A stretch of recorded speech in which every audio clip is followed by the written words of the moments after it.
welcome back to the Hawk TV YouTube channel. In this video, I'm going to be telling you who I think is going to win the Peter Crimmins medal in 2024. And if you don't know what that is the Hawthorn Football Club's best and fairest. So some of you might be asking, who do I think is going to win it? And in this video, I'm basically just going to be discussing who I think is going to win the Peter Crimmins medal. Now, I think we've had a lot of standout players the whole year. I feel like obviously 3 of our players made the All-Australian 44-man squad, and obviously 1 made the All-Australian squad, the All-Australian team. But who I think is going to win it, I'm going to discuss the top 5 on who I think is going to win. I have a couple of honourable mentions on who I don't have in the top 5, who could quite easily be in the top 5. So one is Connor McDonald. I've left him out. Very close to getting in. He was a great player this year. And yeah, really was really consistent for us. I've also left out Carl Amon and James Warple. So they are the 3 that could potentially probably sneak into the top 5, but I haven't got them in there for the time being. So they are 3 players that could quite easily slip into the top 5, but I've left them out. And starting with who I think will be 5th is the ruckman Lloyd Meek. I feel like he had an outstanding season from coming in round 1, playing in the VFL. He would have been thinking, oh, here we go again. Won't get much game time this year, and he just kept trying, kept persevering. And first 2 rounds Ned Reeves played, and then we thought something wasn't right, so we switched it up. Lloyd Meek came in for him Easter Monday and basically just didn't play a bad game from then on. He was just outstanding. His second efforts, he'll run up and back non-stop. He'll get his knees dirty, pick it up. He's also man of muscle, and he just lays hard tackles. And that's something that we need. That's something you need from a ruckman who can get the hit out to advantage and back it up.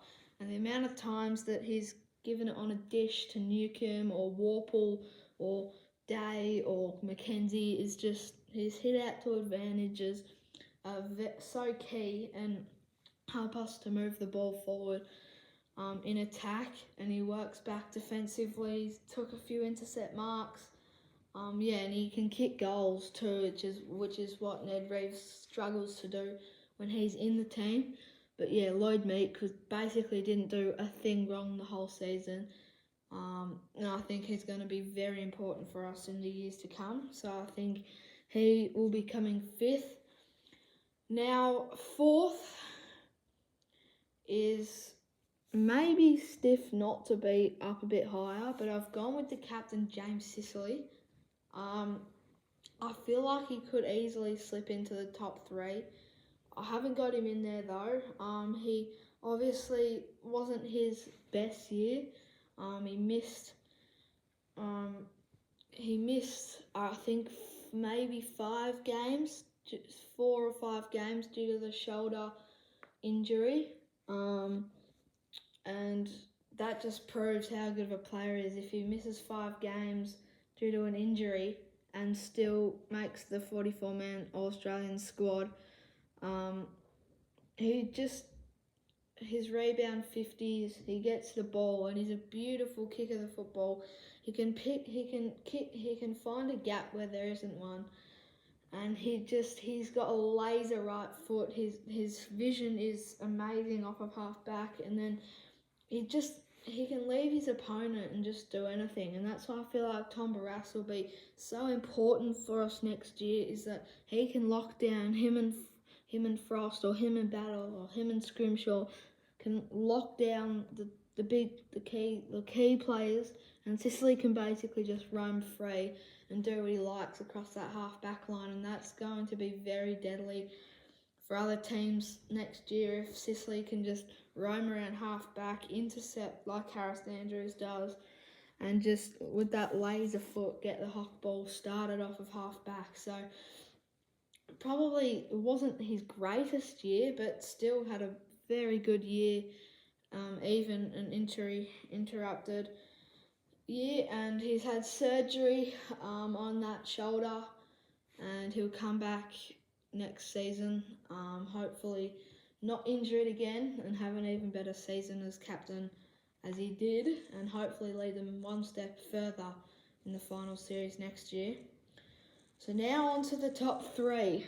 As I said, both Sicily and Meek could easily have been in here. So coming in at third is Jai Newcomb. I think he's an absolute beast.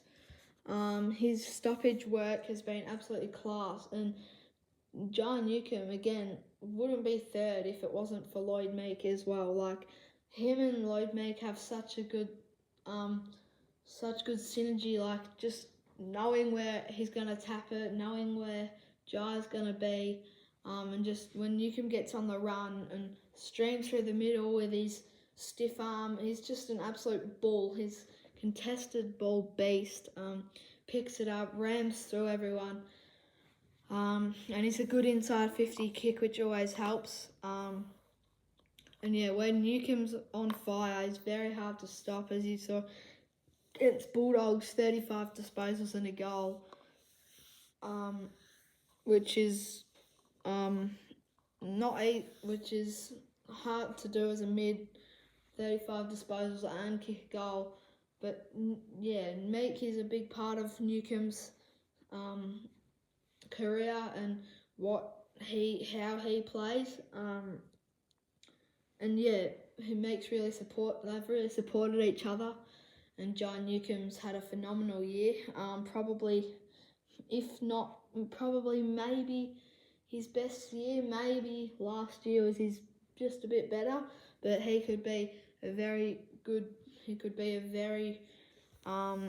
big Brownlow contender in the years to come if he keeps going this way. So John Newcomb slots in at third. Now runner up, which was John Newcomb last year, in the best and fairest, is, and I can't believe I'm saying this, and Essendon fans will probably be disgusted. You've probably already guessed who it is. It's Massimo D'Ambrosio. The reject from Essendon, he got given up. Essendon didn't want him. They didn't give him a chance. They thought he was no good. And wow, he had a great year. He's been he's been the number 2 winger in the competition all year. He's just been able to read the wing better than anyone else. He's got a laser left foot. He does not miss a target. And that's, again, he runs up and back, and he's not just an attack. He's not just an all-out attacking winger. He can also, the amount of times he's gone back and helped the back line, he's just outplayed every player, basically nearly every player that he's played against on the wing. And he's just that spark that we needed, the run and carry and the laser foot off the wing. We haven't had that in a while, and we finally found ourselves a proper wingman with a specialty role. He was playing more off half back for Essendon, but he's found his place on the wing, and boy has he been good from the moment he put the Hawthorn jumper on. He's just been outstanding, Massimo D'Ambrosio. And Essendon fans would just be horrified that they gave him up. because would probably be one of their best players as well if he was still there and if they gave him a chance. But he's happy at the Hawks, and we're us as supporters are happy to have him. So yeah, he's been amazing, and he gets runner-up. So yeah, and now the winner of the Peter Crimmins medal. You've probably already guessed it by now. He made the 44-man squad. He made the All-Australian team. Vice captain and Dylan Moore is, I reckon, will come first in the best and fairest in the Peter Crimmins medal. I just feel like he's so versatile. He kicks 5 goals against the Crows. He bags a lot of games, and he can also play midfield. His midfield work is just as good as his forward work, and you wouldn't expect that from a specialty forward, a high half forward that can go into the mid and just plays the exact same way. He plays with flair, plays with toughness. And he won't back out of a contest. He's as tough as nails. He'll put his head over the ball, and he's quick too. So he's got that ability to run defensively and chase down players. And then his leadership just speaks for itself. Vice captain. He's just been amazing this year. Has Dylan Moore. His set shot accuracy is through the roof. So if he doesn't win the Peter Crimmins medal, I'll be very surprised. But he has had an outstanding year, Dylan Moore, and thoroughly deserves the Hawthorn best and fairest. And yeah, so that is my top 5 for the Peter Crimmins medal. Meek 5th, Sicily 4th, Newcombe 3rd, D'Ambrosio 2nd, and Moore 1st. Is how I reckon it will play out. And your likes of McDonald, all those players that I said earlier with the honourable mentions. Amon, McDonald. Yeah, so I think that they will come close, but I think that will be the top 5 of the Peter Crimmins medal for 2024. And it is tomorrow, so I will be probably doing a recap video about it when it finishes.